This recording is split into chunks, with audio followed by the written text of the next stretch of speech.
Dracula by Bram Stoker 1897 edition. Chapter 22. Jonathan Harker's Journal. 3 October. As I must do something or go mad, I write this diary. It is now 6 o'clock and we are to meet in the study in half an hour and take something to eat, for Dr. Van Helsing and Dr. Seward are agreed that if we do not eat we cannot work our best. Our best will be, God knows, required today. I must keep writing at every chance, for I dare not stop to think. All big and little must go down. Perhaps at the end the little things may teach us most. The teaching, big or little, could not have landed Mina or me anywhere worse than we are today. However, we must trust and hope. Poor Mina told me just now, with the tears running down her dear cheeks, that it is in trouble and trial that our faith is tested. That we must keep on trusting and that God will aid us up to the end. The end. Oh my God. What end? €1 to work. To work. When Dr. Van Helsing and Dr. Seward had come back from seeing poor Renfield, we went gravely into what was to be done. First, Dr. Seward told us that when he and Dr. Van Helsing had gone down to the room below they had found Renfield lying on the floor, all in a heap. His face was all bruised and crushed in, and the bones of the neck were broken. Dr. Seward asked the attendant who was on duty in the passage if he had heard anything. He said that he had been sitting down, he confessed to half dozing, when he heard loud voices in the room, and then Renfield had called out loudly several times, "God! God! God!" After that there was a sound of falling, and when he entered the room he found him lying on the floor, face down, just as the doctors had seen him. Van Helsing asked if he had heard voices, or a voice, and he said he could not say. That at first it had seemed to him as if there were two, but as there was no one in the room it could have been only one. He could swear to it, if required, that the word God was spoken by the patient. Dr. Seward said to us, when we were alone, that he did not wish to go into the matter. The question of an inquest had to be considered, and it would never do to put forward the truth as no one would believe it. As it was, he thought that on the attendant's evidence he could give a certificate of death by misadventure in falling from bed. In case the coroner should demand it, there would be a formal inquest, necessarily to the same result. When the question began to be discussed as to what should be our next step, the very first thing we decided was that Mina should be in full confidence. That nothing of any sort, no matter how painful, should be kept from her. She herself agreed as to its wisdom, and it was pitiful to see her so brave and yet so sorrowful, and in such a depth of despair. There must be no concealment, she said. Alas, we have had too much already. And besides, there is nothing in all the world that can give me more pain than I have already endured, than I suffer now. Whatever may happen, it must be of new hope or of new courage to me. Van Helsing was looking at her fixedly as she spoke and said suddenly but quietly, "But dear Madam Mina, are you not afraid? Not for yourself but for others, from yourself, after what has happened?" Her face grew set in its lines, but her eyes shone with the devotion of a martyr as she answered, "Ah no. For my mind is made up." "To what?" he asked gently, whilst we were all very still, for each in our own way we had a sort of vague idea of what she meant. Her answer came with direct simplicity, as though she was simply stating a fact. "Because if I find in myself, and I shall watch keenly for it, a sign of harm to any that I love, I shall die." "You would not kill yourself?" he asked hoarsely. "I would. If there were no friend who loved me, who would save me such a pain, and so desperate an effort." She looked at him meaningly as she spoke. He was sitting down, but now he rose and came close to her and put his hand on her head as he said solemnly, "My child, there is such an one if it were for your good. For myself I could hold it in my account with God to find such an euthanasia for you, even at this moment if it were best. Nay, were it safe. But my child €1. For a moment he seemed choked, and a great sob rose in his throat. He gulped it down and went on, "There are here some who would stand between you and death. You must not die. You must not die by any hand, but least of all your own. Until the other, who has fouled your sweet life, is true dead, you must not die. For if he is still with the quick undead, your death would make you even as he is. No, you must live. You must struggle and strive to live, though death would seem a boon unspeakable. You must fight death himself, though he come to you in pain or in joy. By the day or the night, in safety or in peril. On your living soul I charge you that you do not die. Nay, nor think of death till this great evil be past." The poor dear grew white as death and shook and shivered, as I have seen a quicksand shake and shiver at the incoming of the tide. We were all silent. We could do nothing. At length she grew more calm and turning to him said sweetly, but oh so sorrowfully as she held out her hand, "I promise you, my dear friend, that if God will let me live I shall strive to do so. Till, if it may be in his good time, this horror may have passed away from me. She was so good and brave that we all felt that our hearts were strengthened to work and endure for her, and we began to discuss what we were to do. I told her that she was to have all the papers in the safe, and all the papers or diaries and phonographs we might hereafter use, and was to keep the record as she had done before. She was pleased with the prospect of anything to do, if pleased, could be used in connection with so grim an interest. As usual, Van Helsing had thought ahead of everyone else, and was prepared with an exact ordering of our work. It is perhaps well, he said, that at our meeting after our visit to Carfax we decided not to do anything with the earth boxes that lay there. Had we done so, the Count must have guessed our purpose, and would doubtless have taken measures in advance to frustrate such an effort with regard to the others. But now he does not know our intentions. Nay, more, in all probability, he does not know that such a power exists to us as can sterilize his lairs, so that he cannot use them as of old. We are now so much further advanced in our knowledge as to their disposition that, when we have examined the house in Piccadilly, we may track the very last of them. Today then is ours, and in it rests our hope. The sun that rose on our sorrow this morning guards us in its course. Until it sets tonight, that monster must retain whatever form he now has. He is confined within the limitations of his earthly envelope. He cannot melt into thin air nor disappear through cracks or chinks or crannies. If he go through a doorway, he must open the door like a mortal. And so we have this day to hunt out all his lairs and sterilize them.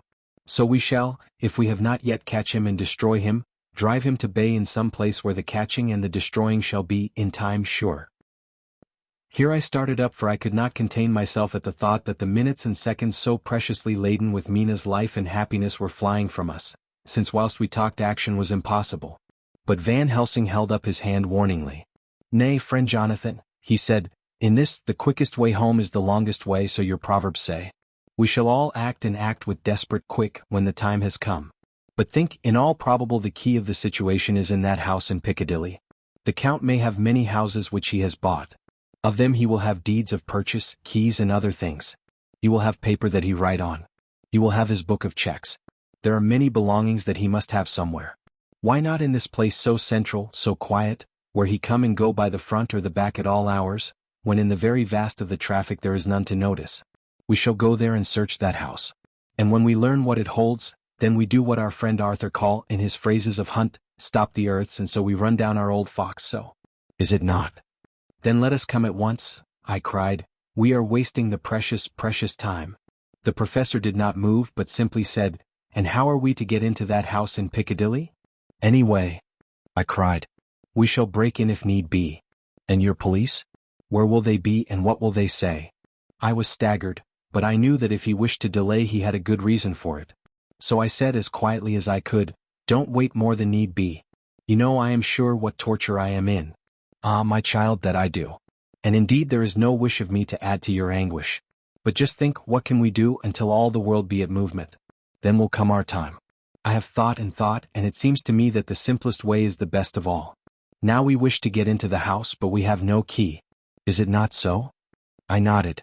"Now suppose that you were, in truth, the owner of that house and could not still get in, and think there was to you no conscience of the housebreaker, what would you do?" "I should get a respectable locksmith and set him to work to pick the lock for me." "And your police, they would interfere, would they not?" "Oh no. Not if they knew the man was properly employed." "Then," he looked at me as keenly as he spoke, "all that is in doubt is the conscience of the employer, and the belief of your policeman as to whether or not that employer has a good conscience or a bad one.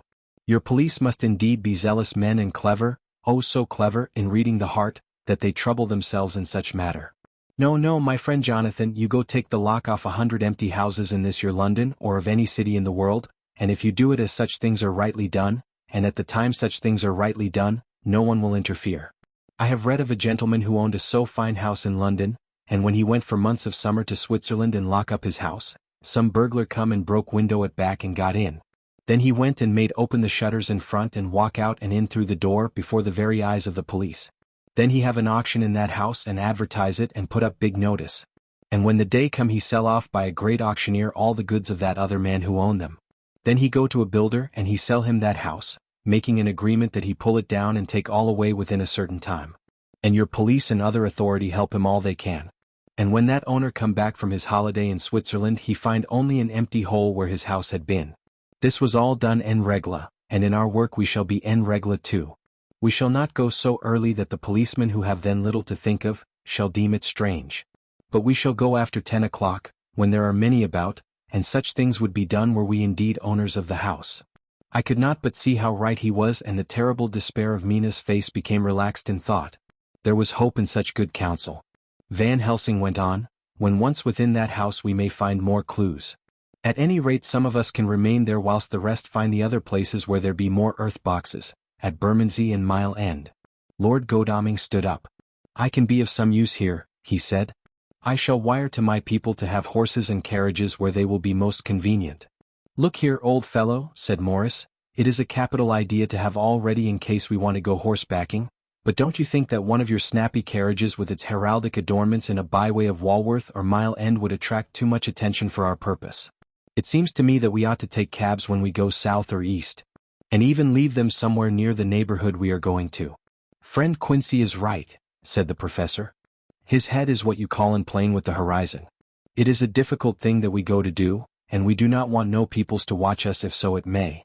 Mina took a growing interest in everything, and I was rejoiced to see that the exigency of affairs was helping her to forget for a time the terrible experience of the night.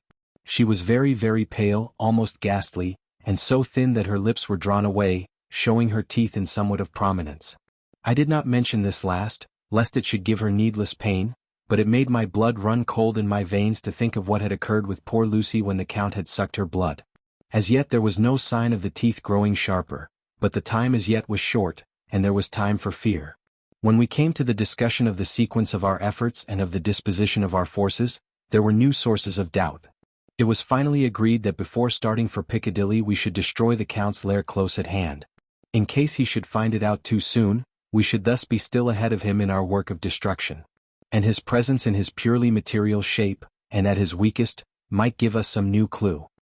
As to the disposal of forces, it was suggested by the professor that after our visit to Carfax, we should all enter the house in Piccadilly. That the two doctors and I should remain there, whilst Lord Godalming and Quincy found the lairs at Walworth and Mile End and destroyed them.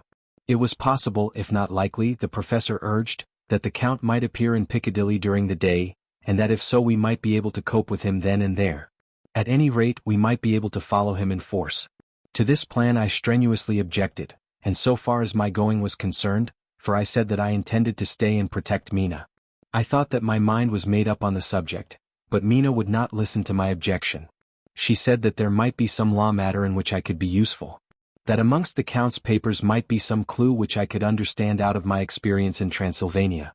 And that, as it was, all the strength we could muster was required to cope with the Count's extraordinary power. I had to give in, for Mina's resolution was fixed. She said that it was the last hope for her that we should all work together. As for me, she said, I have no fear. Things have been as bad as they can be. And whatever may happen must have in it some element of hope or comfort. Go, my husband. God can, if he wishes it, guard me as well alone as with anyone present. So I started up crying out, then in God's name let us come at once, for we are losing time. The Count may come to Piccadilly earlier than we think.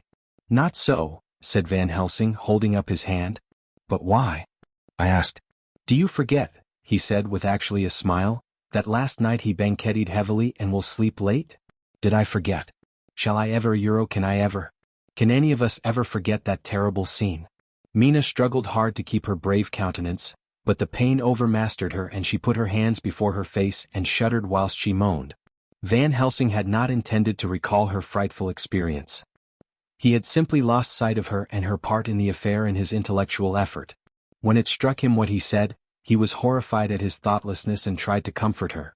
Oh, Madam Mina, he said, dear, dear Madam Mina, alas! That I of all who so reverence you should have said anything so forgetful. These stupid old lips of mine and this stupid old head do not deserve so, but you will forget it, will you not? He bent low beside her as he spoke.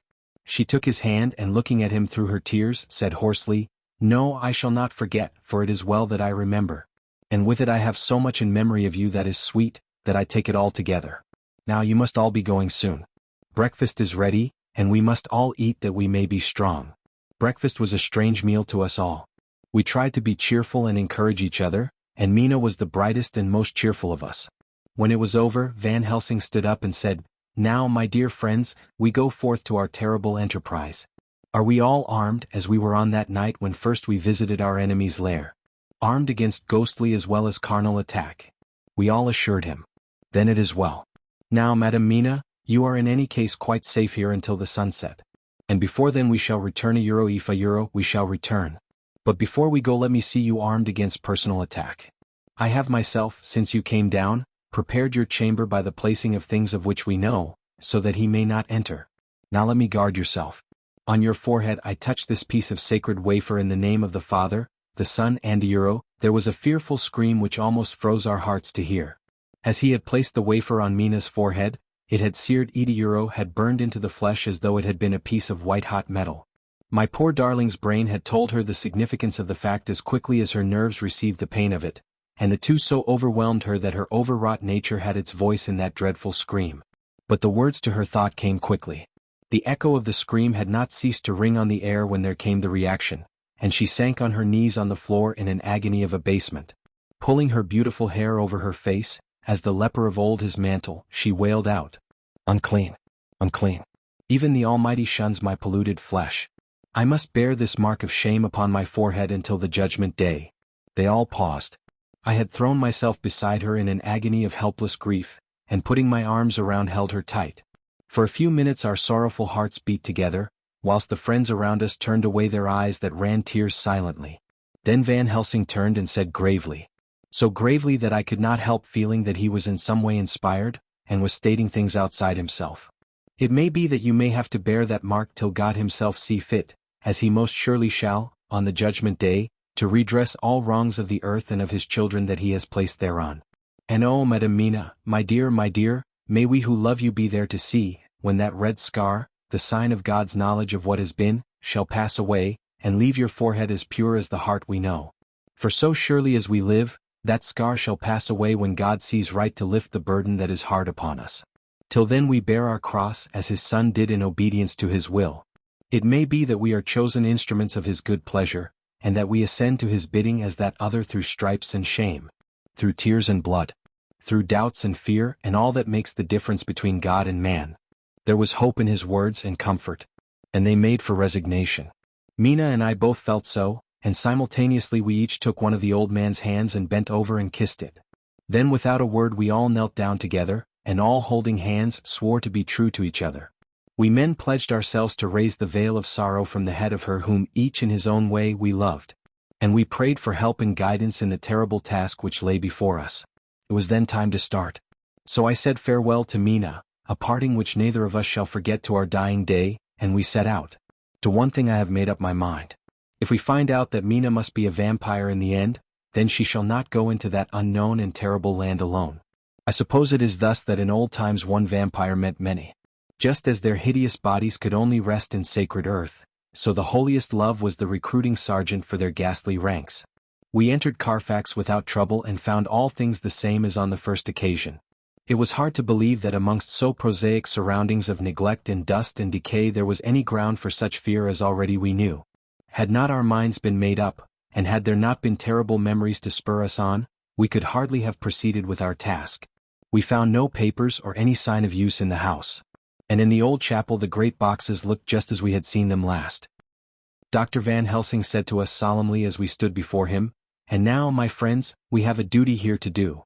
We must sterilize this earth, so sacred of holy memories, that he has brought from a far distant land for such fell use. He has chosen this earth because it has been holy. Thus we defeat him with his own weapon, for we make it more holy still. It was sanctified to such use of man, now we sanctify it to God." As he spoke he took from his bag a screwdriver and a wrench, and very soon the top of one of the cases was thrown open. The earth smelled musty and close, but we did not somehow seem to mind, for our attention was concentrated on the professor. Taking from his box a piece of the sacred wafer he laid it reverently on the earth, and then shutting down the lid began to screw it home, we aiding him as he worked. One by one we treated in the same way each of the great boxes, and left them as we had found them to all appearance. But in each was a portion of the host. When we closed the door behind us the professor said solemnly, "So much is already done. It may be that with all the others we can be so successful, then the sunset of this evening may shine of Madame Mina's forehead all white as ivory and with no stain." As we passed across the lawn on our way to the station to catch our train we could see the front of the asylum. I looked eagerly and in the window of my own room saw Mina. I waved my hand to her, and nodded to tell that our work there was successfully accomplished. She nodded in reply to show that she understood. The last I saw, she was waving her hand in farewell. It was with a heavy heart that we sought the station and just caught the train, which was steaming in as we reached the platform. I have written this in the train. Piccadilly, 12:30 o'clock. Just before we reached Fenchurch Street, Lord Godalming said to me, "Quincy and I will find a locksmith. You had better not come with us in case there should be any difficulty. For under the circumstances it wouldn't seem so bad for us to break into an empty house. But you are a solicitor and the Incorporated Law Society might tell you that you should have known better." I demurred as to my not sharing any danger even of odium, but he went on, "Besides, it will attract less attention if there are not too many of us. My title will make it all right with the locksmith, and with any policeman that may come along. You had better go with Jack and the professor and stay in the Green Park. Somewhere in sight of the house, and when you see the door opened and the smith has gone away, do you all come across. We shall be on the lookout for you and shall let you in." "The advice is good," said Van Helsing, so we said no more. Godalming and Morris hurried off in a cab, we following in another. At the corner of Arlington Street our contingent got out and strolled into the Green Park. My heart beat as I saw the house on which so much of our hope was centered, looming up grim and silent in its deserted condition amongst its more lively and spruce-looking neighbors. We sat down on a bench within good view, and began to smoke cigars so as to attract as little attention as possible. The minutes seemed to pass with leaden feet as we waited for the coming of the others. At length we saw a four-wheeler drive up. Out of it, in leisurely fashion, got Lord Godalming and Morris. And down from the box descended a thick-set working man with his rush-woven basket of tools. Morris paid the cabman, who touched his hat and drove away. Together the two ascended the steps, and Lord Godalming pointed out what he wanted done. The workman took off his coat leisurely and hung it on one of the spikes of the rail, saying something to a policeman who just then sauntered along. The policeman nodded acquiescence, and the man kneeling down placed his bag beside him. After searching through it, he took out a selection of tools which he proceeded to lay beside him in orderly fashion. Then he stood up, looked in the keyhole, blew into it, and turning to his employers made some remark.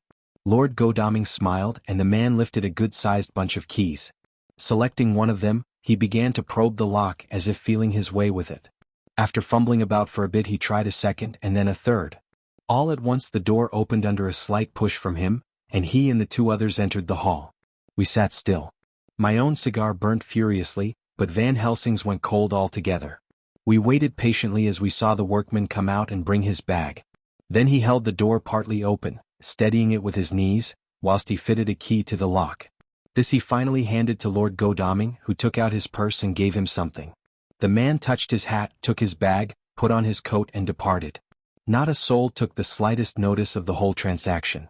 When the man had fairly gone, we three crossed the street and knocked at the door.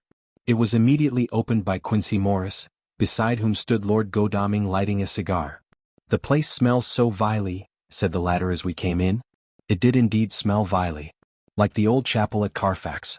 And with our previous experience it was plain to us that the Count had been using the place pretty freely. We moved to explore the house, all keeping together in case of attack, for we knew we had a strong and wily enemy to deal with, and as yet we did not know whether the Count might not be in the house. In the dining room, which lay at the back of the hall, we found 8 boxes of earth. 8 boxes only out of the 9 which we sought. Our work was not over and would never be until we should have found the missing box. First we opened the shutters of the window which looked out across a narrow stone-flagged yard at the blank face of a stable, pointed to look like the front of a miniature house. There were no windows in it, so we were not afraid of being overlooked. We did not lose any time in examining the chests. With the tools which we had brought with us we opened them, one by one, and treated them as we had treated those others in the old chapel. It was evident to us that the Count was not at present in the house, and we proceeded to search for any of his effects. After a cursory glance at the rest of the rooms, from basement to attic, we came to the conclusion that the dining room contained any effects which might belong to the Count, and so we proceeded to minutely examine them. They lay in a sort of orderly disorder on the great dining room table. There were title deeds of the Piccadilly house in a great bundle, deeds of the purchase of the houses at Mile End and Bermondsey, note-paper, envelopes and pens and ink. All were covered up in thin wrapping paper to keep them from the dust. There were also a clothes brush, a brush and comb and a jug and basin, the latter containing dirty water which was reddened as if with blood. Last of all was a little heap of keys of all sorts and sizes, probably those belonging to the other houses. When we had examined this last find, Lord Godalming and Quincy Morris, taking accurate notes of the various addresses of the houses in the east and the south, took with them the keys in a great bunch, and set out to destroy the boxes in these places. The rest of us are, with what patience we can, waiting their return or the coming of the Count. Chapter 23. Dr. Seward's Diary. 3 October. The time seemed terribly long whilst we were waiting for the coming of Godalming and Quincy Morris. The professor tried to keep our minds active by using them all the time. I could see his beneficent purpose, by the side glances which he threw from time to time at Harker. The poor fellow is overwhelmed in a misery that is appalling to see. Last night he was a frank, happy-looking man, with strong youthful face, full of energy and with dark brown hair. Today he is a drawn, haggard old man, whose white hair matches well with the hollow burning eyes and grief-written lines of his face. His energy is still intact. In fact, he is like a living flame. This may yet be his salvation, for if all go well, it will tide him over the despairing period. He will then, in a kind of way, wake again to the realities of life. Poor fellow, I thought my own trouble was bad enough, but he Sciuro. The professor knows this well enough and is doing his best to keep his mind active. What he has been saying was, under the circumstances, of absorbing interest. So well as I can remember, here it is. I have studied, over and over again since they came into my hands, all the papers relating to this monster, and the more I have studied, the greater seems the necessity to utterly stamp him out. All through there are signs of his advance. Not only of his power but of his knowledge of it. As I learned from the researches of my friend Arminius of Budapest, he was in life a most wonderful man. Soldier, statesman, and alchemist, which latter was the highest development of the science knowledge of his time. He had a mighty brain, a learning beyond compare, and a heart that knew no fear and no remorse. He dared even to attend the scholomance, and there was no branch of knowledge of his time that he did not essay. Well, in him the brain power survived the physical death. Though it would seem that memory was not all complete. In some faculties of mind he has been, and is, only a child. But he is growing, and some things that were childish at the first are now of man's stature. He is experimenting and doing it well.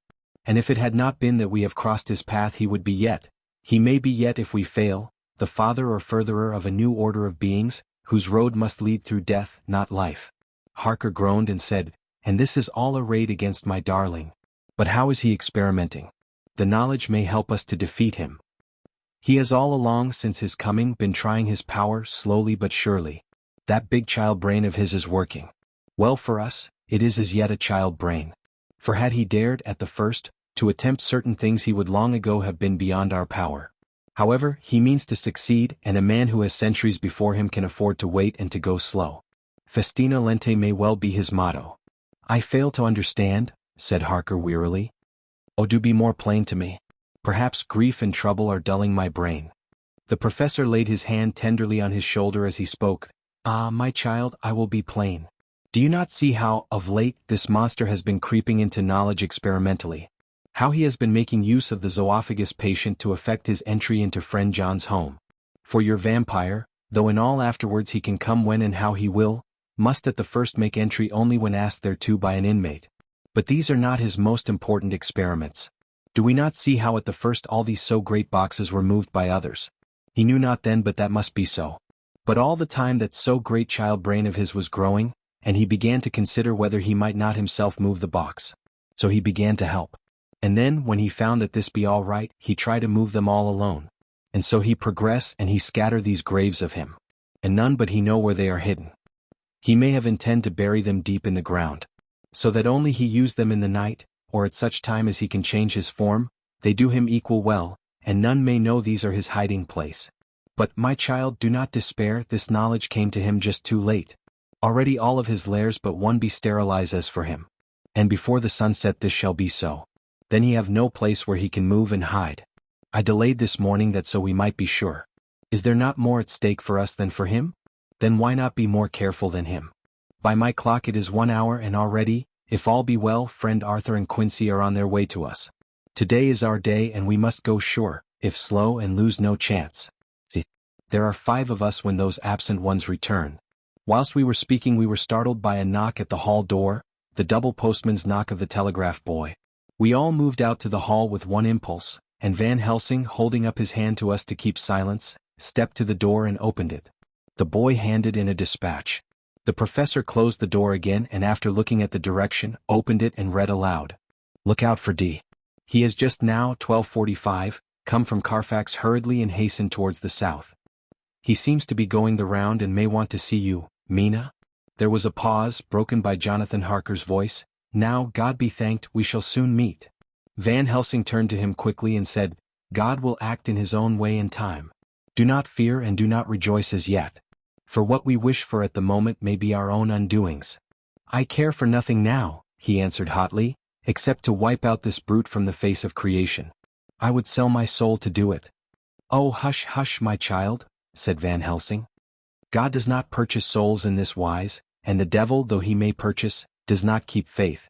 But God is merciful and just, and knows your pain and your devotion to that dear Madam Mina. Think you how her pain would be doubled, did she but hear your wild words? Do not fear any of us, we are all devoted to this cause and today shall see the end. The time is coming for action. Today this vampire is limit to the powers of man, and till sunset he may not change. It will take him time to arrive here, see it is 20 minutes past 1, and there are yet some times before he can hither come, be he never so quick. What we must hope for is that my Lord Arthur and Quincy arrive first. About half an hour after we had received Mrs. Harker's telegram, there came a quiet, resolute knock at the hall door. It was just an ordinary knock, such as is given hourly by thousands of gentlemen, but it made the professor's heart and mind beat loudly.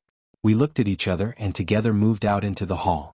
We each held ready to use our various armaments, the spiritual in the left hand, the mortal in the right. Van Helsing pulled back the latch and holding the door half open, stood back, having both hands ready for action. The gladness of our hearts must have shone upon our faces when on the step, close to the door, we saw Lord Godalming and Quincy Morris. They came quickly in and closed the door behind them, the former saying as they moved along the hall. It is all right. We found both places. 6 boxes in each and we destroyed them all. Destroyed? Asked the professor. For him. We were silent for a minute and then Quincy said, There's nothing to do but to wait here. If however he doesn't turn up by 5 o'clock we must start off. For it won't do to leave Mrs. Harker alone after sunset. He will be here before long now, said Van Helsing, who had been consulting his pocketbook. Nota bene, in Madam's telegram he went south from Carfax. That means he went to cross the river, and he could only do so at slack of tide, which should be something before 1 o'clock. That he went south has a meaning for us. He is as yet only suspicious, and he went from Carfax first to the place where he would suspect interference least. You must have been at Bermondsey only a short time before him. That he is not here already shows that he went to Mile End next. This took him some time, for he would then have to be carried over the river in some way. Believe me, my friends, we shall not have long to wait now. We should have ready some plan of attack so that we may throw away no chance. Hush, there is no time now. Have all your arms. Be ready. He held up a warning hand as he spoke, for we all could hear a key softly inserted in the lock of the hall door. I could not but admire, even at such a moment, the way in which a dominant spirit asserted itself. In all our hunting parties and adventures in different parts of the world, Quincy Morris had always been the one to arrange the plan of action, and Arthur and I had been accustomed to obey him implicitly. Now the old habit seemed to be renewed instinctively. With a swift glance around the room, he at once laid out our plan of attack, and without speaking a word, with a gesture, placed us each in position. Van Helsing, Harker, and I were just behind the door so that when it was opened the professor could guard it whilst we two stepped between the incomer and the door. Godalming behind and Quincy in front stood just out of sight ready to move in front of the window. We waited in a suspense that made the seconds pass with nightmare slowness. The slow, careful steps came along the hall. The Count was evidently prepared for some surprise, at least he feared it. Suddenly with a single bound he leaped into the room, winning a way past us before any of us could raise a hand to stay him. There was something so panther-like in the movement, something so unhuman, that it seemed to sober us all from the shock of his coming. The first to act was Harker, who with a quick movement, threw himself before the door leading into the room in the front of the house. As the Count saw us, a horrible sort of snarl passed over his face, showing the eye-teeth long and pointed. But the evil smile as quickly passed into a cold stare of lion-like disdain. His expression again changed as, with a single impulse, we all advanced upon him. It was a pity that we had not some better organized plan of attack, for even at the moment I wondered what we were to do. I did not myself know whether our lethal weapons would avail us anything. Harker evidently meant to try the matter, for he had ready his great cookery knife and made a fierce and sudden cut at him. The blow was a powerful one, only the diabolical quickness of the Count's leap back saved him. A second less and the trenchant blade had shorn through his heart. As it was, the point just cut the cloth of his coat, making a wide gap whence a bundle of bank notes and a stream of gold fell out. The expression of the Count's face was so hellish, that for a moment I feared for Harker, though I saw him throw the terrible knife aloft again for another stroke. Instinctively I moved forward with a protective impulse, holding the crucifix and wafer in my left hand. I felt a mighty power fly along my arm, and it was without surprise that I saw the monster cower back before a similar movement made spontaneously by each one of us. It would be impossible to describe the expression of hate and baffled malignity, of anger and hellish rage, which came over the Count's face. His waxen hue became greenish-yellow by the contrast of his burning eyes, and the red scar on the forehead showed on the pallid skin like a palpitating wound. The next instant, with a sinuous dive he swept under Harker's arm, ere his blow could fall, and grasping a handful of the money from the floor, dashed across the room, threw himself at the window. Amid the crash and glitter of the falling glass, he tumbled into the flagged area below.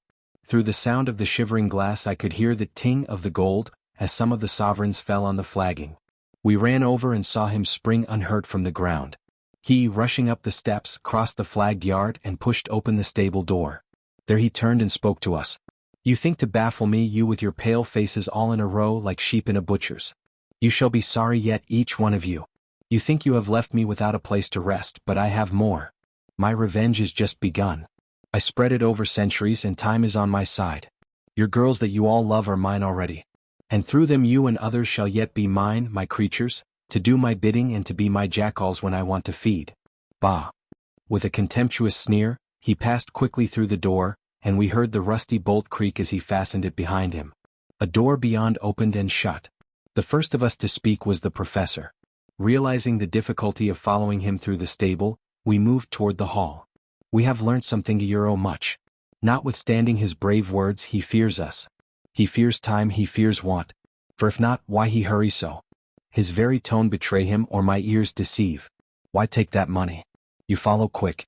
You are hunters of the wild beast and understand it so. For me, I make sure that nothing here may be of use to him, if so that he returns." As he spoke he put the money remaining in his pocket, took the title deeds in the bundle as Harker had left them, and swept the remaining things into the open fireplace, where he set fire to them with a match. Godalming and Morris had rushed out into the yard, and Harker had lowered himself from the window to follow the Count. He had, however, bolted the stable door, and by the time they had forced it open there was no sign of him. Van Helsing and I tried to make inquiry at the back of the house. But the mews was deserted and no one had seen him depart. It was now late in the afternoon and sunset was not far off. We had to recognize that our game was up. With heavy hearts we agreed with the professor when he said, "Let us go back to Madame Mina. Poor dear Madame Mina. All we can do just now is done and we can there, at least, protect her. But we need not despair. There is but one more earth box and we must try to find it. When that is done all may yet be well." I could see that he spoke as bravely as he could to comfort Harker. The poor fellow was quite broken down. Now and again he gave a low groan which he could not suppress. He was thinking of his wife. With sad hearts we came back to my house, where we found Mrs. Harker waiting us, with an appearance of cheerfulness which did honor to her bravery and unselfishness. When she saw our faces, her own became as pale as death. For a second or two her eyes were closed as if she were in secret prayer. And then she said cheerfully, "I can never thank you all enough. Oh, my poor darling." As she spoke, she took her husband's gray head in her hands and kissed it. "Lay your poor head here and rest it. All will yet be well, dear. God will protect us if he so will it in his good intent." The poor fellow groaned. There was no place for words in his sublime misery. We had a sort of perfunctory supper together and I think it cheered us all up somewhat.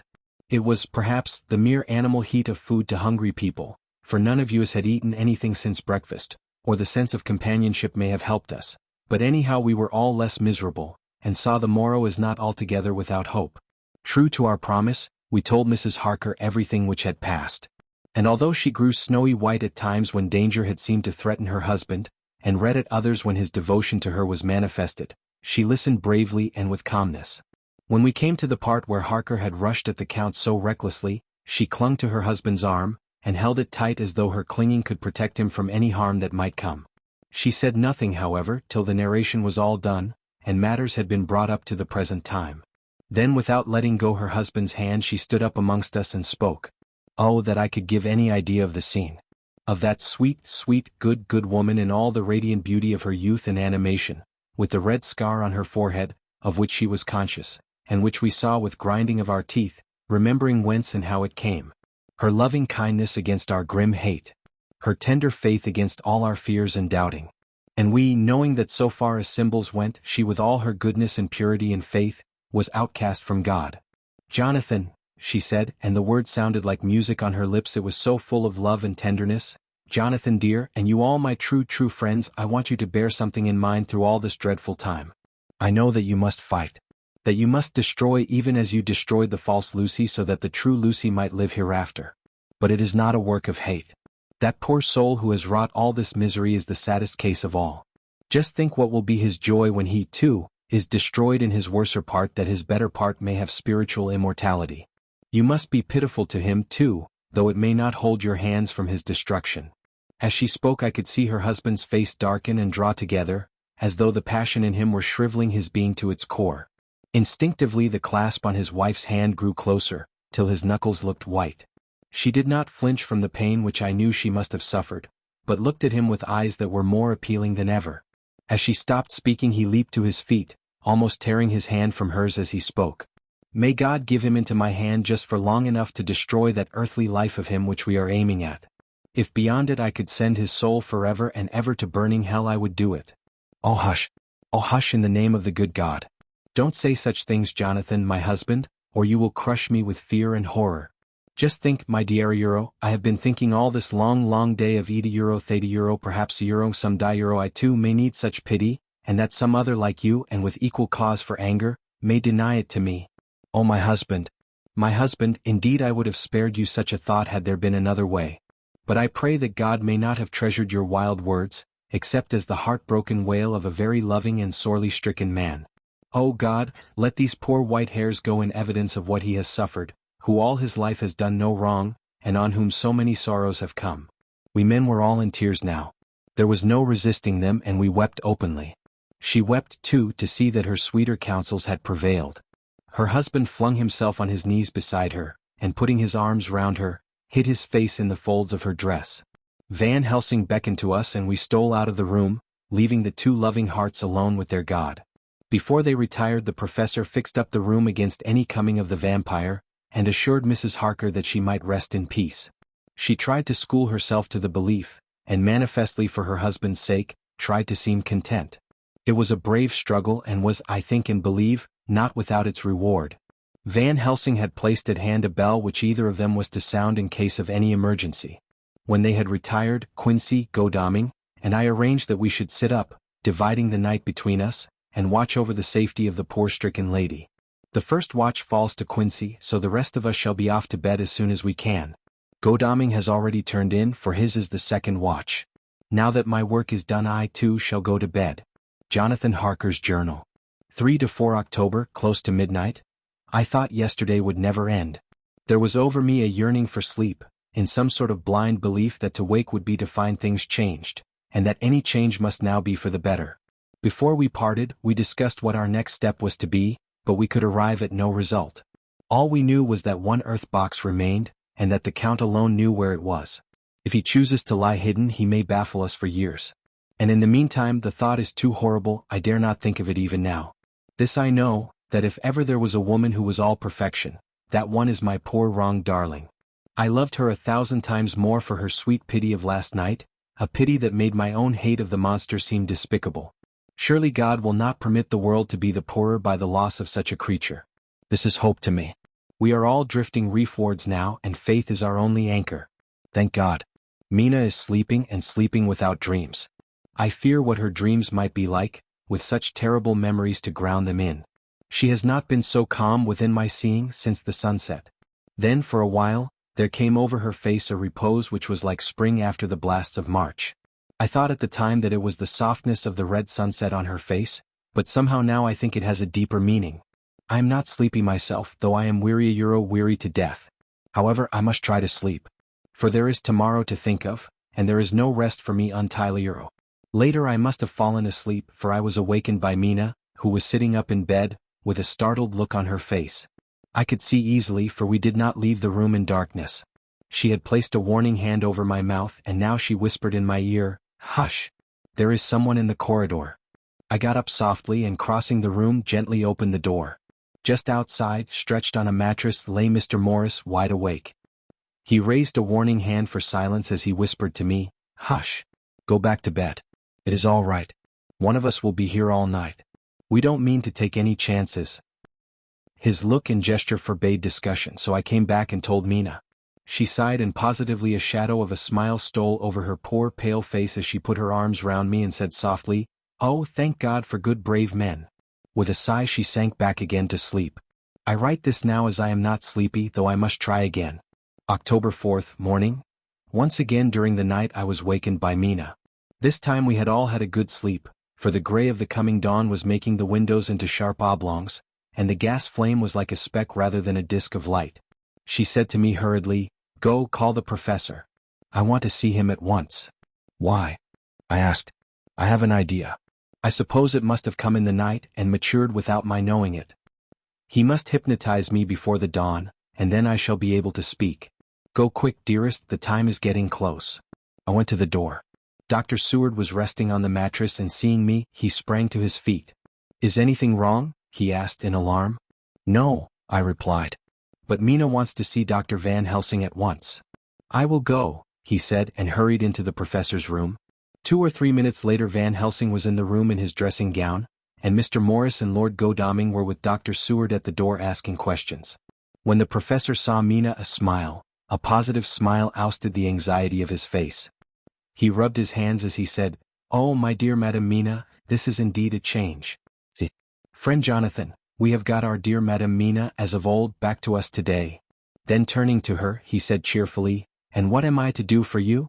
For at this hour you do not want me for nothing." "I want you to hypnotize me," she said. "Do it before the dawn, for I feel that then I can speak and speak freely. Be quick, for the time is short." Without a word he motioned her to sit up in bed. Looking fixedly at her, he commenced to make passes in front of her, from over the top of her head downward, with each hand in turn. Mina gazed at him fixedly for a few minutes, during which my own heart beat like a trip hammer, for I felt that some crisis was at hand. Gradually her eyes closed and she sat stock still. Only by the gentle heaving of her bosom could one know that she was alive. The professor made a few more passes and then stopped, and I could see that his forehead was covered with great beads of perspiration. Mina opened her eyes, but she did not seem the same woman. There was a faraway look in her eyes, and her voice had a sad dreaminess which was new to me. Raising his hand to impose silence, the professor motioned to me to bring the others in. They came on tiptoe, closing the door behind them, and stood at the foot of the bed looking on. Mina appeared not to see them. The stillness was broken by Van Helsing's voice speaking in a low level tone which would not break the current of her thoughts. "Where are you?" The answer came in a neutral way. "I do not know. Sleep has no place it can call its own." For several minutes there was silence. Mina sat rigid, and the professor stood staring at her fixedly. The rest of us hardly dared to breathe. The room was growing lighter. Without taking his eyes from Mina's face, Dr. Van Helsing motioned me to pull up the blind. I did so, and the day seemed just upon us. A red streak shot up, and a rosy light seemed to diffuse itself through the room. On the instant the professor spoke again. "Where are you now?" The answer came dreamily but with intention. It were as though she were interpreting something. I have heard her use the same tone when reading her shorthand notes. "I do not know. It is all strange to me." "What do you see?" "I can see nothing. It is all dark." "What do you hear?" I could detect the strain in the professor's patient voice. "The lapping of water. It is gurgling by and little waves leap. I can hear them on the outside." "Then you are on a ship?" We all looked at each other, trying to glean something each from the other. We were afraid to think. The answer came quick. "Oh yes." "What else do you hear?" "The sound of men stamping overhead as they run about. There is the creaking of a chain, and the loud tinkle as the check of the capstan falls into the ratchet." "What are you doing?" "I'm still, oh so still. It is like death." The voice faded away into a deep breath as of one sleeping, and the open eyes closed again. By this time the sun had risen, and we were all in the full light of day. Dr. Van Helsing placed his hands on Mina's shoulders, and laid her head down softly on her pillow. She lay like a sleeping child for a few moments, and then, with a long sigh, awoke and stared in wonder to see us all around her. "Have I been talking in my sleep?" was all she said. She seemed, however, to know the situation without telling, though she was eager to know what she had told. The professor repeated the conversation and she said, "Then there is not a moment to lose. It may not be yet too late." Mr. Morris and Lord Godalming started for the door, but the professor's calm voice called them back. "Stay, my friends. That ship, wherever it was weighing anchor at the moment in your so great port of London. Which of them is it that you seek? God be thanked that we have once again a clue, though whither it may lead us we know not. We have been blind somewhat. Blind after the manner of men. Since we can look back we see what we might have seen looking forward if we had been able to see what we might have seen. Alas, but that sentence is a puddle, is it not? We can know now what was in the Count's mind when he seized that money, though Jonathan's so fierce knife put him in the danger that even he dread. He meant escape. Hear me, escape. He saw that with but one earth box left, and a pack of men following like dogs after a fox, this London was no place for him. He have take his last earth box on board his ship, and he leave the land. He think to escape, but no. We follow him. Tally-ho. As friend Arthur would say when he put on his red frock. Our old fox is wily. So wily, and we must follow with wile. I, too, am wily, and I think his mind in a little while. In meantime we may rest and in peace, for there are between us which he do not want to pass, and which he could not if he would. Unless the ship were to touch the land, and then only at full or slack tide. See, and the sun is just rose, and all day to sunset is us. Let us take bath and dress, and have breakfast which we all need, and which we can eat comfortably since he be not in the same land with us. Mina looked at him appealingly as she asked, "But why need we seek him further when he is gone away from us?" He took her hand and patted it as he replied, "Ask me nothing as yet. When we have breakfast, then I answer all questions." He would say no more, and we separated to dress. After breakfast Mina repeated her question. He looked at her gravely for a minute and then said sorrowfully, "Because my dear, dear Madam Mina, now more than ever must we find him even if we have to follow him to the jaws of hell." She grew paler as she asked faintly, "Why?" "Because," he answered solemnly, "he can live for centuries and you are but mortal woman. Time is now to be dreaded, since once he put that mark upon your throat." I was just in time to catch her as she fell forward in a faint. Chapter 24. Dr. Seward's Phonograph Diary. Spoken by Van Helsing. This to Jonathan Harker. "You are to stay with your dear Madam Mina. We shall go to make our search, if I can call it so, for it is not search but knowing, and we seek confirmation only. But do you stay and take care of her today. This is your best and most holiest office. This day nothing can find him here. Let me tell you that so you will know what we foreknow already, for I have tell them. Our enemy have gone away. He have gone back to his castle in Transylvania.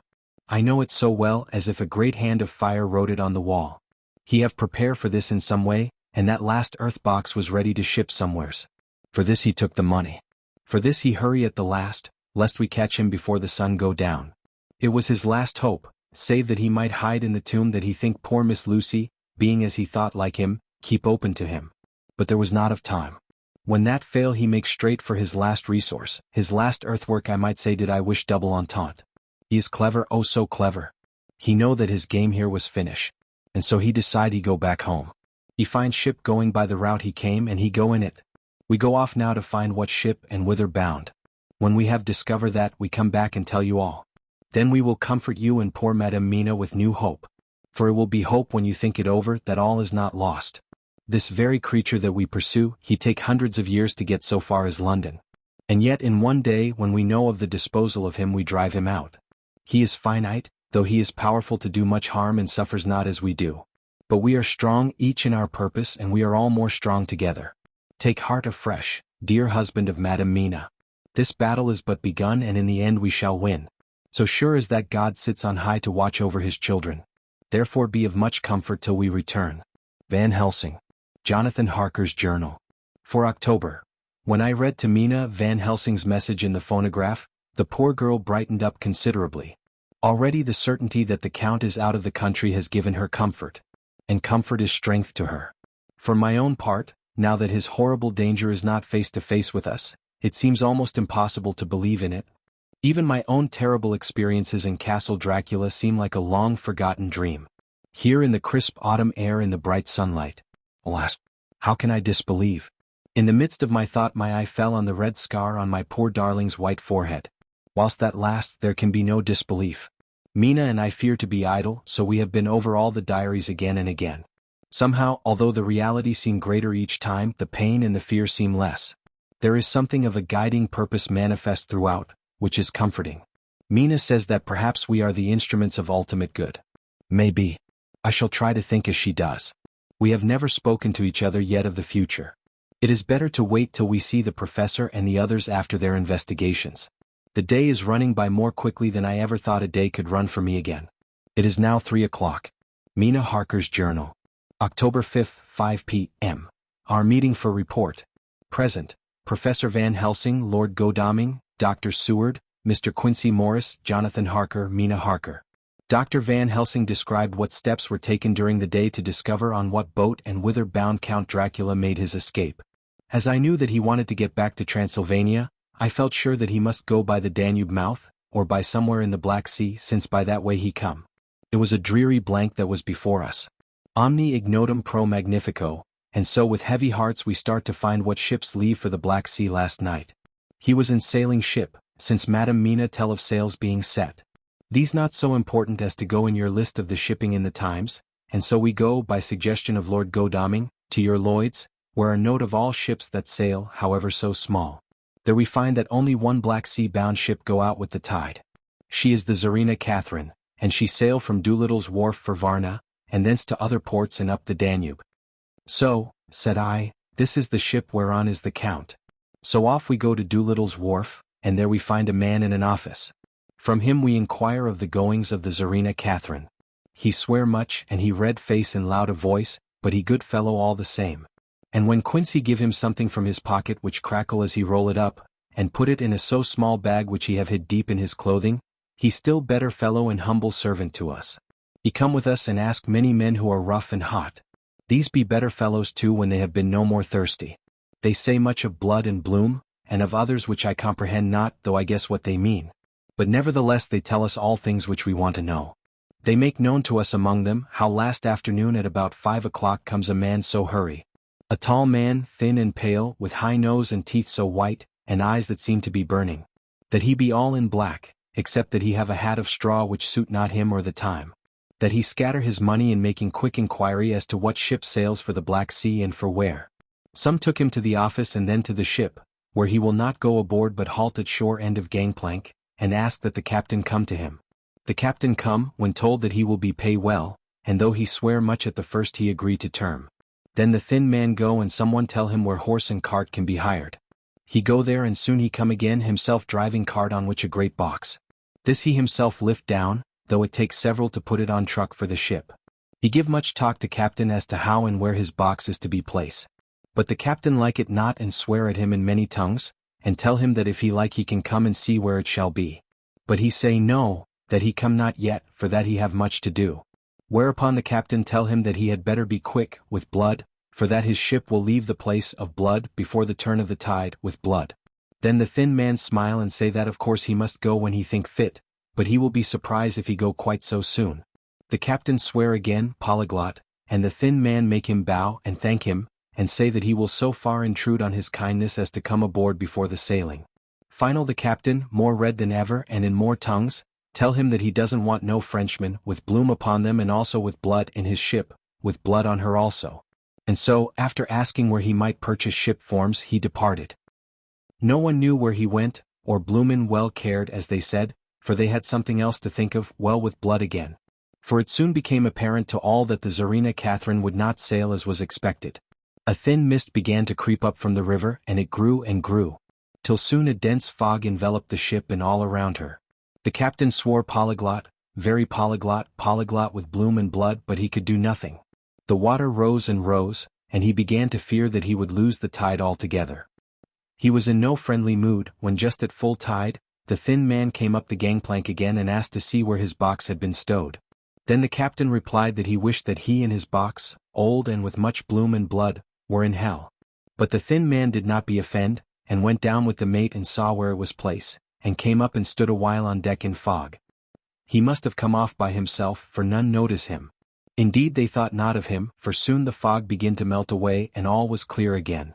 My friends of the thirst and the language that was of bloom and blood laughed, as they told how the captain's swears exceeded even his usual polyglot, and was more than ever full of picturesque, when on questioning other mariners who were on movement up and down the river that hour, he found that few of them had seen any of fog at all, except where it lay round the wharf.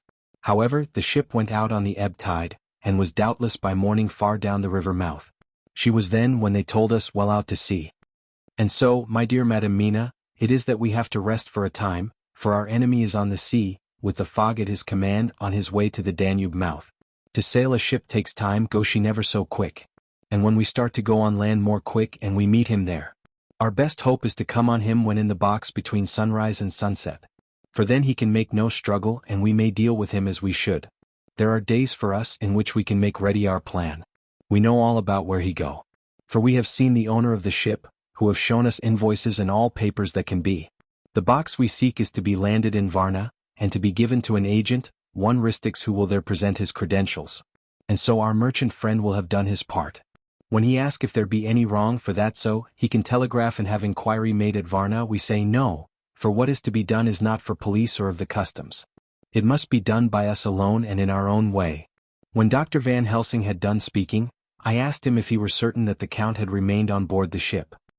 He replied, "We have the best proof of that, your own evidence, when in the hypnotic trance this morning." I asked him again if it were really necessary that they should pursue the Count, for I dread Jonathan leaving me, and I know that he would surely go if the others went. He answered in growing passion, at first quietly. As he went on, however, he grew more angry and more forceful, till in the end we could not but see wherein was at least some of that personal dominance which made him so long a master amongst men. Yes, it is necessary, for your sake in the first, and then for the sake of humanity. This monster has done much harm already, in the narrow scope where he find himself, and in the short time when as yet he was only as a body groping his so small measure in darkness and not knowing. All this have I told these others. You, my dear Madam Mina, will learn it in the phonograph of my friend John, or in that of your husband. I have told them how the measure of leaving his own barren land, barren of peoples, and coming to a new land where life of man teems till they are like the multitude of standing corn, was the work of centuries. Were another of the undead like him, to try to do what he has done, perhaps not all the centuries of the world that have been or that will be could aid him. With this one, all the forces of nature that are occult and deep and strong must have worked together in some wondrous way. The very place where he had been alive, undead for all these centuries, is full of strangeness of the geologic and chemical world. There are deep caverns and fissures that reach none know whither. There have been volcanoes, some of whose openings still send out waters of strange properties, and gases that kill or make to vivify. Doubtless, there is something magnetic or electric in some of these combinations of occult forces which work for physical life in strange way, and in himself were from the first some great qualities. In a hard and warlike time he was celebrate that he have more iron nerve, more subtle brain, more braver heart than any man. In him some vital principle have in strange way found their utmost. And as his body keeps strong and grow and thrive, so his brain grow too. All this without that diabolic aid which is surely to him. For it have to yield to the powers that come from, and are, symbolic of good. And now this is what he is to us. He have infect you, forgive me my dear that I must say such, but it is for good of you that I speak. He infect you in such wise, that even if he do no more, you have only to live in your own old sweet way, and so in time death, which is of man's common lot and with God's sanction, shall make you like to him. This must not be. We have sworn together that it must not. Thus are we ministers of God's own wish. That the world, and men for whom his Son die, will not be given over to monsters, whose very existence would defame him. He have allowed us to redeem one soul already, and we go out as the old knights of the cross to redeem more. Like them we shall travel towards the sunrise. And like them if we fall in good cause. He paused and I said, but will not the Count take his rebuff wisely? Since he has been driven from England, will he not avoid it, as a tiger does the village from which he has been hunted? Aha, he said, your simile of the tiger good for me, and I shall adopt him. Your man-eater, as they of India call the tiger who has once tasted blood of the human, care no more for the other prey, but prowl unceasing till he get him. This that we hunt from our village is a tiger too, a man-eater, and he never ceased to prowl. Nay, in himself he is not one to retire and stay afar. In his life, his living life, he go over the Turkey frontier and attack his enemy on his own ground. He be beaten back, but did he stay? No. He come again and again and again. Look at his persistence and endurance. With the child brain that was to him, he have long since conceived the idea of coming to a great city. What does he do? He find out the place of all the world most of promise for him. Then he deliberately set himself down to prepare for the task. He find in patience just how is his strength and what are his powers. He study new tongues. He learn new social life, new environment of old ways, the politics, the law, the finance, the science, the habit of a new land and a new people who have come to be since he was. His glimpse that he have had, whet his appetite only and in keen his desire. Nay, it help him to grow as to his brain. For it all proved to him how right he was at the first in his surmises. He have done this alone, all alone. From a ruined tomb in a forgotten land. What more may he not do when the greater world of thought is open to him? He that can smile at death as we know him. Who can flourish in the midst of diseases that kill off whole peoples. If such an one was to come from God and not the devil, what a force for good might he not be in this old world of ours. But we are pledged to set the world free. Our toil must be in silence and our efforts all in secret. For in this enlightened age, when men believe not even what they see, the doubting of wise men would be his greatest strength. It would be at once his sheath and his armor, and his weapons to destroy us, his enemies, who are willing to peril even our own souls for the safety of one we love. For the good of mankind, and for the honor and glory of God. After a general discussion, it was determined that for tonight nothing be definitely settled.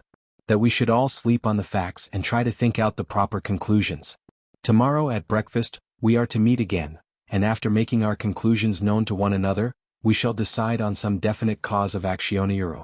I feel a wonderful peace and rest tonight. It is as if some haunting presence were removed from me.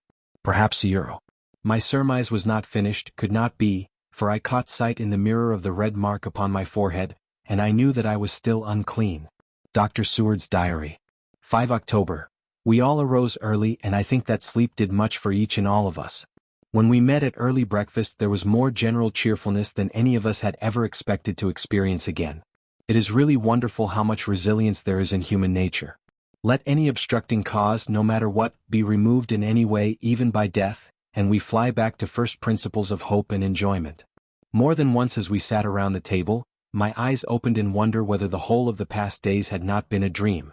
It was only when I caught sight of the red blotch on Mrs. Harker's forehead that I was brought back to reality. Even now, when I am gravely revolving the matter, it is almost impossible to realize that the cause of all our trouble is still existent. Even Mrs. Harker seems to lose sight of her trouble for whole spells. It is only now and again, when something recalls it to her mind, that she thinks of her terrible scar. We are to meet here in my study in half an hour and decide on our course of action. I see only one immediate difficulty. I know it by instinct rather than reason. We shall all have to speak frankly. And yet I fear that in some mysterious way poor Mrs. Harker's tongue is tied.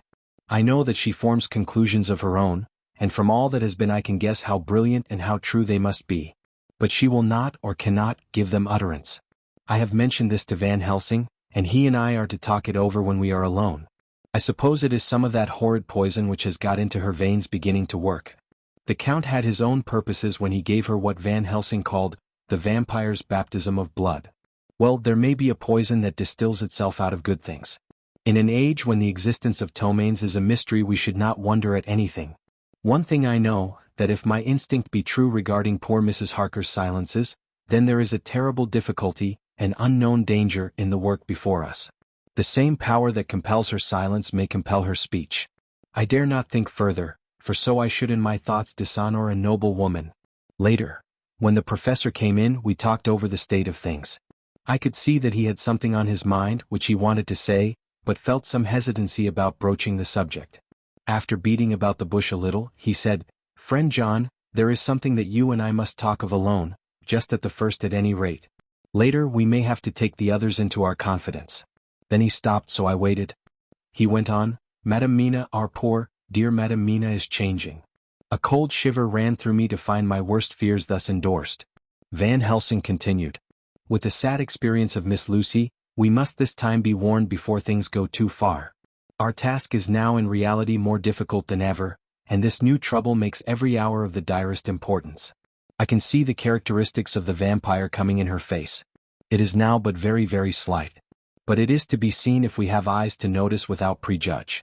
Her teeth are sharper, and at times her eyes are more hard. But these are not all. There is to her the silence now often, as so it was with Miss Lucy. She did not speak even when she wrote that which she wished to be known later. Now my fear is this. If it be that she can, by our hypnotic trance, tell what the Count see and hear, is it not more true that he who have hypnotized her first, and who have drink of her very blood and make her drink of his, should if he will, compel her mind to disclose to him that which she know? I nodded acquiescence. He went on, then what we must do is to prevent this. We must keep her ignorant of our intent, and so she cannot tell what she know not. This is a painful task. Oh, so painful that it heartbreak me to think of it, but it must be. When today we meet, I must tell her that for reason which we will not to speak she must not more be of our counsel, but be simply guarded by us. He wiped his forehead, which had broken out in profuse perspiration at the thought of the pain which he might have to inflict upon the poor soul already so tortured. I knew that it would be some sort of comfort to him if I told him that I also had come to the same conclusion. For at any rate it would take away the pain of doubt. I told him, and the effect was as I expected. It is now close to the time of our general gathering. Van Helsing has gone away to prepare for the meeting, and his painful part of it. I really believe his purpose is to be able to pray alone. Later. At the very outset of our meeting a great personal relief was experienced by both Van Helsing and myself. Mrs. Harker had sent a message by her husband to say that she would not join us at present, as she thought it better that we should be free to discuss our movements without her presence to embarrass us. The professor and I looked at each other for an instant, and somehow we both seemed relieved. For my own part, I thought that if Mrs. Harker realized the danger herself, it was much pain as well as much danger averted. Under the circumstances we agreed, by a questioning look and answer, with finger on lip, to preserve silence in our suspicions, until we should have been able to confer alone again.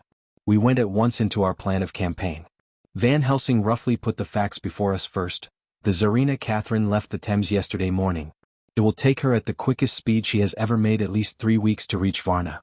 But we can travel overland to the same place in 3 days. Now, if we allow for 2 days less for the ship's voyage, owing to such weather influences as we know that the Count can bring to bear, and if we allow a whole day and night for any delays which may occur to us, then we have a margin of nearly 2 weeks. Thus, in order to be quite safe, we must leave here on 17th at latest. Then we shall at any rate be in Varna a day before the ship arrives, and able to make such preparations as may be necessary. Of course we shall all go armed against evil things, spiritual as well as physical. Here Quincey Morris added, I understand that the Count comes from a wolf country, and it may be that he shall get there before us. I propose that we add Winchesters to our armament. I have a kind of belief in a Winchester when there is any trouble of that sort around. Do you remember, Art, when we had the pack after us at Tobolsk? What wouldn't we have given then for a repeater apiece? Good, said Van Helsing, Winchesters it shall be. Quincy's head is level at times, but most so when there is to hunt, metaphor be more dishonor to science than wolves be of danger to man. In the meantime we can do nothing here. And as I think that Varna is not familiar to any of us, why not go there more soon? It is as long to wait here as there. Tonight and tomorrow we can get ready, and then if all be well, we 4 can set out on our journey.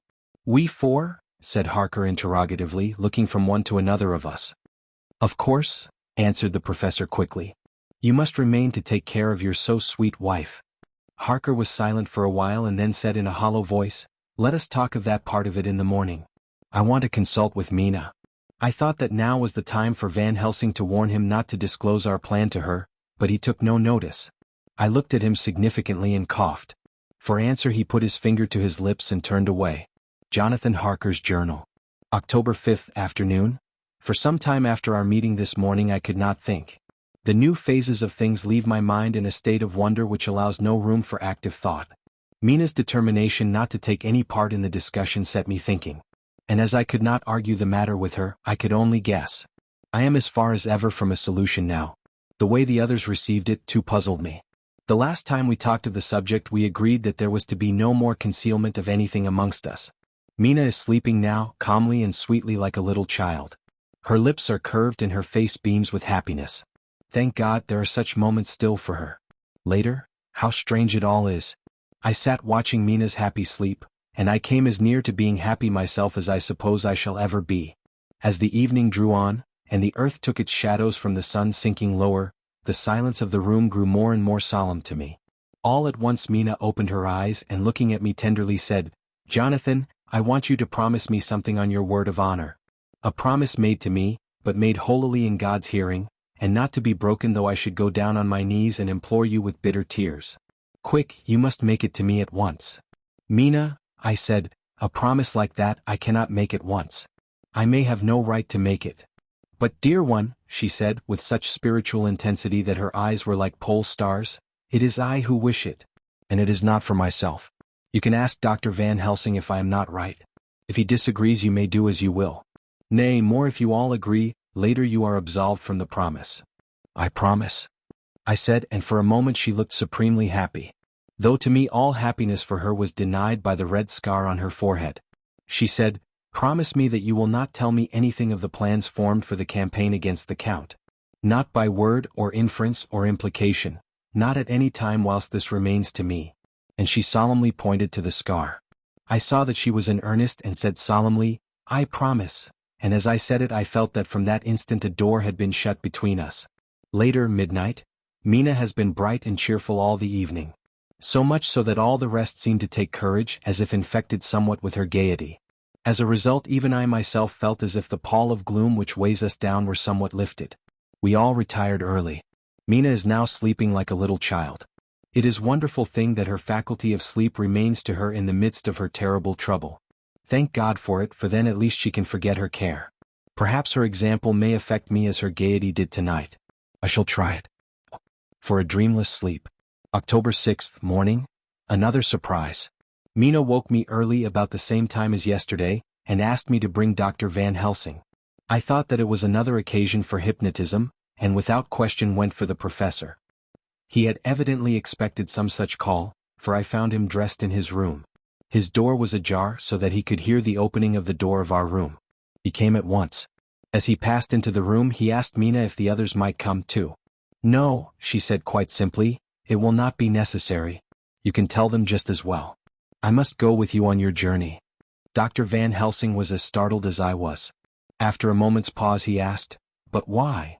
"You must take me with you. I am safer with you and you shall be safer too." "But why, dear Madam Mina? You know that your safety is our solemnest duty. We go into danger, to which you are, or may be, more liable than any of us from circumstances things that have been." He paused embarrassed. As she replied, she raised her finger and pointed to her forehead. "I know. That is why I must go. I can tell you now whilst the sun is coming up. I may not be able again. I know that when the Count wills me I must go. I know that if he tells me to come in secret, I must by any device to hoodwink even Jonathan." God saw the look that she turned on me as she spoke, and if there be indeed a recording angel that look is noted to her everlasting honor. I could only clasp her hand. I could not speak. My emotion was too great for even the relief of tears. She went on. "You men are brave and strong. You are strong in your numbers, for you can defy that which would break down the human endurance of one who had to guard alone. Besides, I may be of service, since you can hypnotize me and so learn that which even I myself do not know." Dr. Van Helsing said gravely, "Madam Mina, you are as always most wise. You shall with us come. And together we shall do that which we go forth to achieve." When he had spoken, Mina's long spell of silence made me look at her. She had fallen back on her pillow asleep. She did not even wake when I had pulled up the blind and let in the sunlight which flooded the room. Van Helsing motioned to me to come with him quietly. We went to his room, and within a minute Lord Godalming, Dr. Seward, and Mr. Morris were with us also. He told them what Mina had said and went on. "In the morning we shall leave for Varna. We have now to deal with a new factor, Madam Mina. Oh, but her soul is true. It is to her an agony to tell us so much as she has done. But it is most right and we are warned in time. There must be no chance lost, and in Varna we must be ready to act the instant when that ship arrives." "What shall we do exactly?" asked Mr. Morris laconically. The professor paused before replying, "We shall at the first board that ship. Then, when we have identified the box, we shall place a branch of the wild rose on it. This we shall fasten, for when it is there none can emerge, so that at least says the superstition. And to superstition must we trust at the first. It was man's faith in the early and it have its root in faith still. Then, when we get the opportunity that we seek, when none are near to see, we shall open the box and all will be well." I shall not wait for any opportunity, said Morris. When I see the box I shall open it and destroy the monster, though there were 1,000 men looking on, and if I am to be wiped out for it the next moment. I grasped his hand instinctively and found it as firm as a piece of steel. I think he understood my look. I hope he did. Good boy, said Dr. Van Helsing. Brave boy. Quincy is all man. God bless him for it. My child, believe me, none of us shall lag behind or pause from any fear. I do but say what we may do, your own what we must do. But, indeed we cannot say what we may do. There are so many things which may happen, and their ways and their ends are so various that until the moment we may not say. We shall all be armed in all ways. And when the time for the end has come, our effort shall not be lack. Now let us today put all our affairs in order. Let all things which touch on others dear to us, and who on us depend, be complete. For none of us can tell what or when or how the end may be. As for me, my own affairs are regulate, and as I have nothing else to do, I shall go make arrangements for the travel. I shall have all tickets and so forth for our journey. There was nothing further to be said, and we parted. I shall now settle up all my affairs of earth, and be ready for whatever may come. Later, it is done.